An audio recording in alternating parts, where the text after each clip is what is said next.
Chapter 49? Surprise! You miss me? He asked with a guffaw. I didn't get what was so amusing about all of this in the least. You're crazy. What you're doing here is no different than fascism. What do you want from me, you psychopath? I asked, practically growling at him. Those are big words for a stupid kid.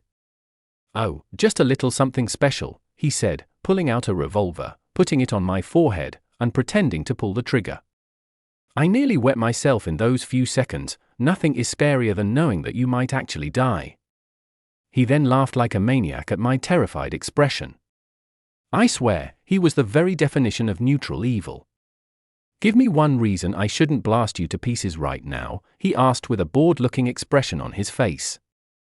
You'll have to live with the burden of killing a time traveler. You wouldn't want that now, would you? I asked, finally being honest with him. My lies never worked anyway. It wouldn't affect me. You're an unmod anyway, he replied with a sinister smirk. Why do you hate unmod so much? I asked curiously. Because they're weak and useless. I am giving these people a blessing, and they throw away the chance to be a better person. It's survival of the fittest out there, and we mods are the fittest. We are the apex predator.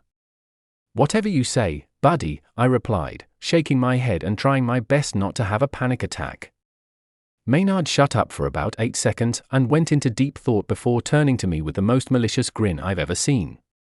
Tomorrow morning, you're going to give a confession speech to all of Arcadia about how you're a time traveler. It's a little dangerous what you do, kid. People need to be aware, he replied, spinning the revolver around like a toy. I'm surprised it didn't go off during that. I prayed at that moment that he would have shot himself by accident. I am not doing that, I replied, tempted to strangle him at that moment. I don't recall asking, he replied, bursting out laughing. I swear that guy was insane in the head. He reminded me a lot of Tyrion from RWBY, except Tyrion was somehow saner. I didn't even bother replying to him. That's how angry I was with myself. I just stood there and thought over how messing with time created a reality where Maynard was a ruler.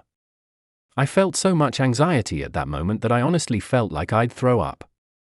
Then, right as he asked me if I was ever going to reply, I blacked out again. When I awoke, I was in the psychiatric hospital again, lying on my bed with no memory of how I got there. I have a bad feeling about this.